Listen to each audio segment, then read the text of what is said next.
In the year of 2023, it has been a while since WWE got rid of the talent due to budget cuts. Thank God John Laurinaitis is gone, but the rumours have now come out that before July the 1st, some talent shall be released from the company. It's a shame really, because some of the people will lose their cozy job, casual fans may not get to see one of their favourites anymore. It does really suck. On the other hand, this could be a great thing as the released talents could go to other companies and thrive. AEW, Impact, New Japan, all these promotions would welcome in some of the wrestlers and make them big deals. We've seen this happen with people like TJP, Juice Robinson and Heath Slater. But who are some of the superstars that could thrive out of WWE? Well, I've made a list of 10 talents who I think would. I'm Toby King, and these are 10 superstars who could benefit from leaving WWE. Just a quick note, in no way do I want any of these names to lose their job. It's a tough world we live in and there is no guarantee any of them would be hired by anyone else. So I hope they stay with WWE. Now on to the list. Number 10, Ricochet. It wasn't too long ago it was reported that Ricochet was the second biggest babyface on SmackDown on WWE's internal roster. Now he's in a tag team with Braun Strowman on Raw that seemingly is doing nothing. He's had a good run in WWE for the most part, a United States and Intercontinental Championship run. He also has given some great moments to remember, such as his springboard middle of the ring collision with Logan Paul at the 2023 Royal Rumble. It almost seems like a couple more years in the company, Ricochet would just become a mid-card guy that does cool things in the ring. If Ricochet does leave WWE, any company would be lucky to have him. He could head to AEW and have some incredible matches with Kenny Omega and Bryan Danielson. Impact, they could be easily an Impact World Championship run, and there would be someone with huge credibility becoming the face of the X Division. I personally would love to see him show up in New Japan or on the UK indie scene, mainly just to have him reignite his rivalry with fellow incredible wrestler Will Ospreay. If there's no higher ceiling for Ricochet to reach in WWE, a massive indie wrestling run for him would give him some great matches and, let's be honest, a lot of money.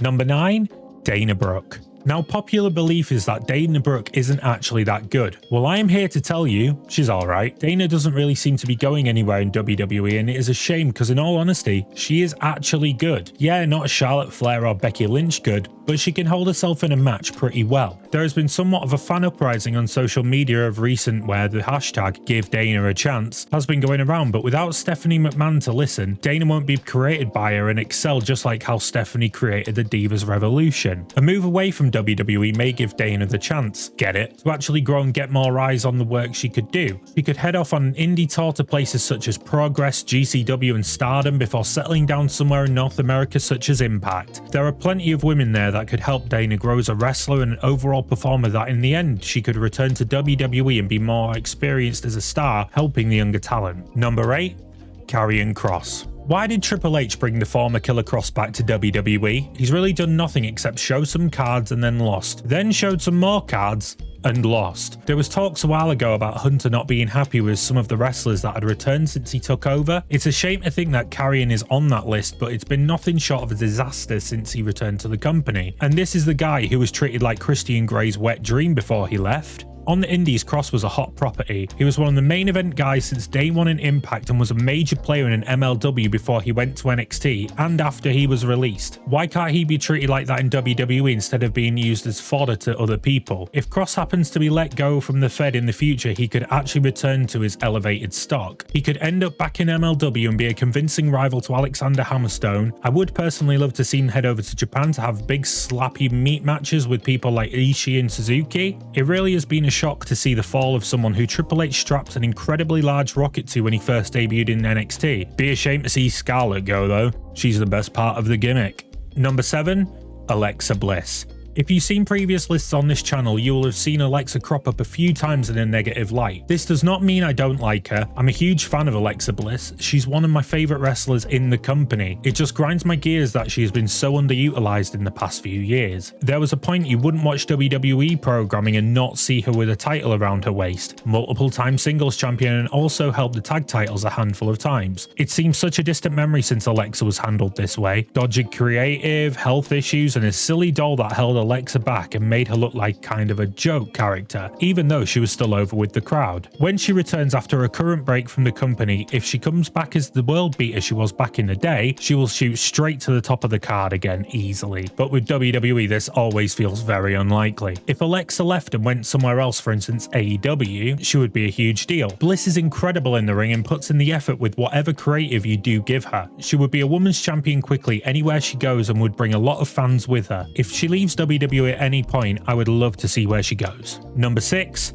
Chad Gable. This one may cause some backlash, but you can move your hands away from the keyboard. I don't need a comment telling me I'm stupid. I get it. Chad Gable has had something of a resurgence in the past couple of years since forming the Alpha Academy with Otis, and it's been great, but what comes after? When American Alpha split because Jason Jordan was announced as Kurt Angle's son, wrong person to have, I know, Chad was thrown into the singles division as somewhat of a jobber. Then came the stupid Shorty G gimmick and then mild irrelevance after that. It was almost hard to believe Vince could not see that Chad is one of the best wrestlers on the roster. Guaranteed the personality wasn't there originally in WWE's sports entertainment and not wrestling, but they never kept him on TV long enough to warrant a character growing. Cut to 2023 and his two big catchphrases, "Shush" and "Thank you," have got over massively. It's almost reminiscent of Kurt Angle through the comedy years, entertaining content and matches to back it up. Like I asked before though, what comes after? Alpha Academy won't stay together forever. A move away from WWE could help Triple H and Vince see what they really had. Any company would welcome him with their open arms due to the talent that is there. A run in the G1 one year, he'll have some of the best performances. Impact, he'll be in the title picture in no time. Gable has bundles of potential that whilst we get to see it at the moment, it will all be lost if WWE don't pull the trigger on him.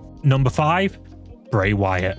Alexa's on this list, so you know Bray was going to be here. It's been a really strange one for Wyatt, hasn't it? He returned to WWE after being originally let go at Extreme Rules 2022. That was in October. Since then, he has been in one TV match, and that wasn't even technically TV. It was a PLE match when he took on LA Knight at the Royal Rumble to sponsor an energy drink. Since then, Bray has done essentially nothing. He was supposed to be going up against Lashley at WrestleMania, but due to a reported illness, didn't actually perform. He's still away from TV now, and there has been nothing to say he'll be returning anytime soon. It's also now been reported that he's not even on the internal roster. I'd like to take you back to when Wyatt was originally released on the 31st of July 2021. He had actually been away from TV since WrestleMania that year because of his mental health, and then was released. With the talks of releases coming soon, I fear history is going to repeat itself. Now, where do I think Wyndham Rotunda can go from here? I don't think he should go anywhere. Bray has a brilliant mind for creative and characters, but I don't think wrestling is the place for him right now. I'd love to see the horror movie he was apparently working on before his return. I think he has the ability to do work whether as a monster in movies or creating stories to be shown himself. A return to the squared circle could happen down the line, but as it stands, I want to see Wyatt do something that matches his creativity.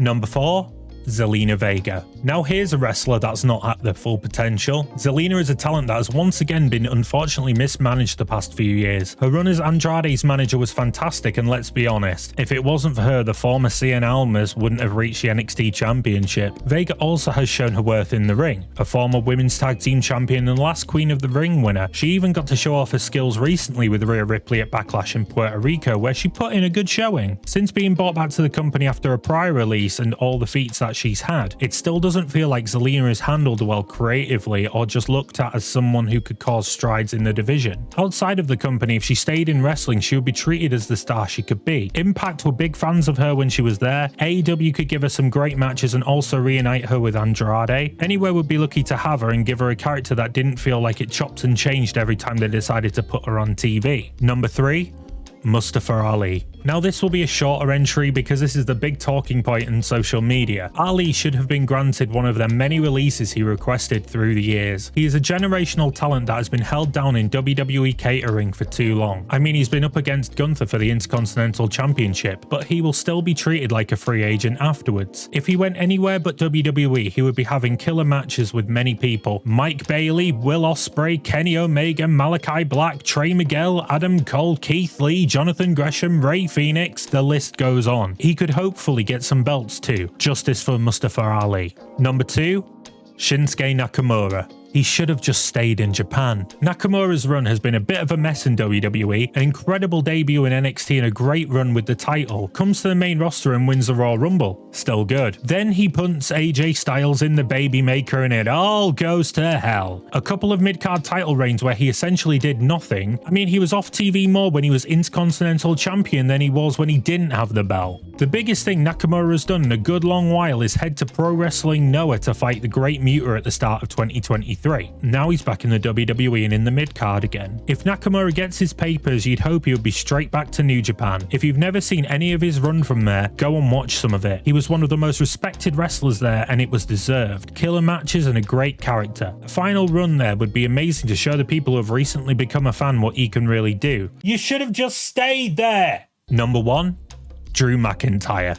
It's been a really strange time for the Scottish psychopath since the crowds returned. Once the man who carried WWE when the crowd wasn't there was reduced to just really being there himself. Sure, it was great having him and Sheamus do a lot of work together and the match against Roman at Clash at the Castle was unreal, but he's not really reached them heights since. He hasn't been around since WrestleMania after the incredible triple threat for the Intercontinental Championship, but this was apparently down to recovery. Now it seems that WWE don't have any creative for him. How? This is one of the hardest workers on the roster. He does everything they ask of him in a fantastic way. I wouldn't be surprised if he doesn't resign and leaves. If Drew does leave, he will make everyone in WWE realize that they messed up. The obvious place for Drew to go would be AEW, as he would be a main eventer straight away. He would continue to be a top guy in the wrestling world, but somewhere that would know what to do with him, however outlandish it is. WWE, do better. Rant over. And that's the list. Is there anyone you think would benefit leaving WWE? Leave a comment down below. Also, remember to hit the like button and subscribe to the channel for more content. I've been Toby King, and I'll see you in the main event.